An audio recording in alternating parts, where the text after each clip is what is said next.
Hey, Brandon Zero here.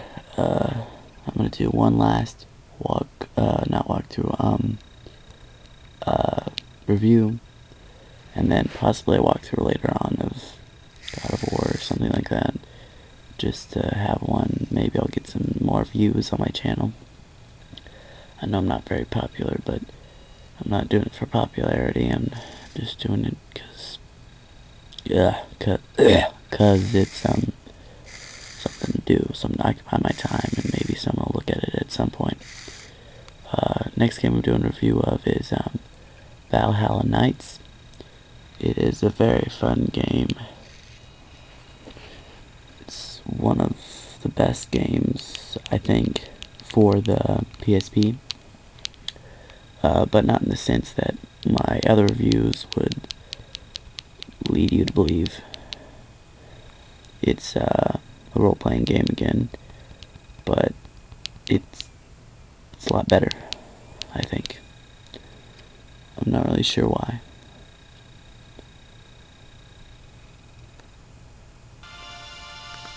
Maybe I'll turn the volume on for this one. Valhalla Nights, you take the role of a young boy and you have amnesia.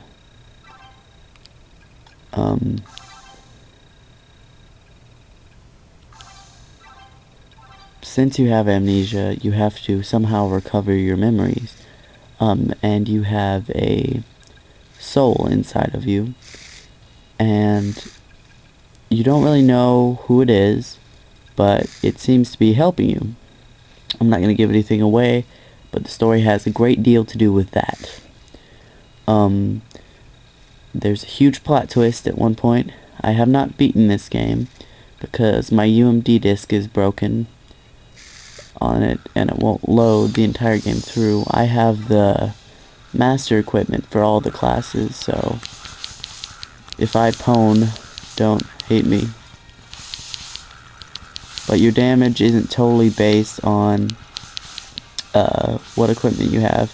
It's based on your level, and to raise your stats you have to train in several different classes so you can build booster points, which are what you get whenever you level up.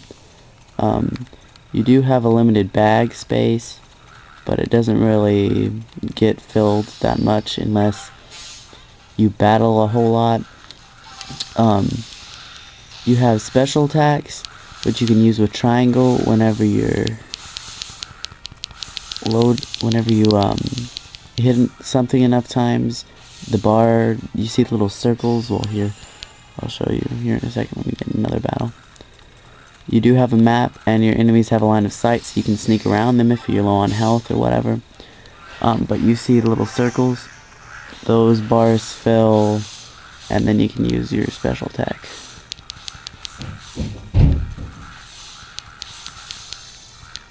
I have no idea what that loud bang was. I hope it's not someone intruding on my home. Humble abode. If it is, I'm gonna be pissed. I'm gonna stab him with my bayonet. No, I'm just playing with you. I have the master equipment for my class, which is the dragon or something, the fighter plate, and then the dragon fang sword. I give this game a 3 out of 5 on the storyline, a 5 out of 5 on the battle system, and on the difficulty scale, I give it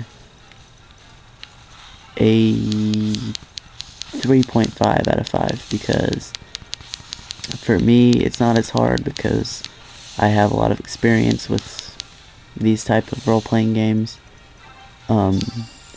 But they can be very difficult if you're new to this genre of game. Not exactly a great game for beginners. You may want to play something like Final Fantasy or Dragon Quest VIII before you attempt to play this, because it's easy to learn the system, but to be fairly good at it, it takes some practice.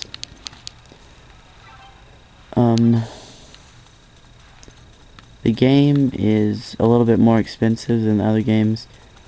It's probably not now. I think it's around 20 bucks now, but whenever I bought it, it was 32, $33, something like that.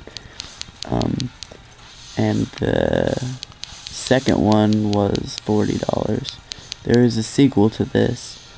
I haven't played it, but I'm gonna buy it once I beat this one. The reason I haven't beaten this one is because my disc won't load past the point where you meet Rostel in the past, or Rustel, or something, and you're supposed to help him in the dungeon.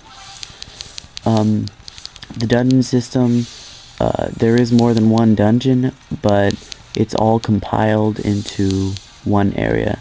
You enter the depths of the castle and start out in the prison, and then you can work your way all the way to the ninja city. I forget what it's called, but yeah,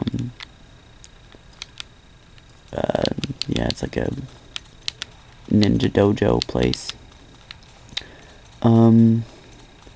There are different types of classes. There is fighter, which is what this guy is, paladin, priest, mage, anchor, which is like the higher version of a priest or a mage. Then there is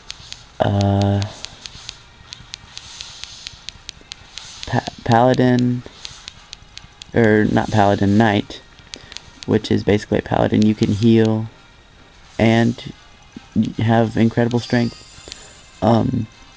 And then there's thief and ninja and samurai. The only difference between ninja and samurai is that a samurai can use a very powerful weapon called a katana.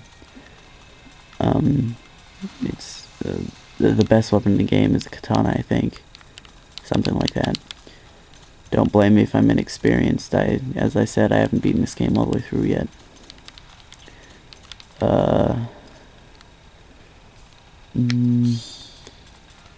I wasn't introduced to the priests as soon as I should have been, so the game was a lot more difficult for me when I first started off, because I played without a priest. When you first start the game, you have enough money just enough money to find, which is where you make your own custom character, to make a priest. I recommend you do that as fast as possible, because it's going to help you in the long run. Priest, what I recommend to do is make all their thought points go into healing. Thought points are, if you play the Final Fantasy games, you should be fairly familiar with it. It's like your attributes, except it's what commands you want them to do with the AI system. AI is artificial intelligence. It's what your allies do while you're fighting. Put all the thought points into healing, and then they will back off and not attack, so they won't get killed easy, because as you know, they just have low defense.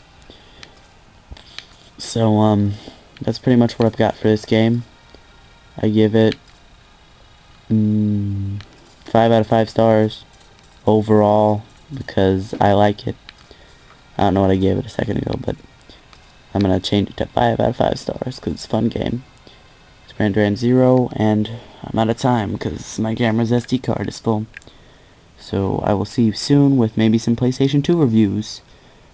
Anyone who's watching this, let me know.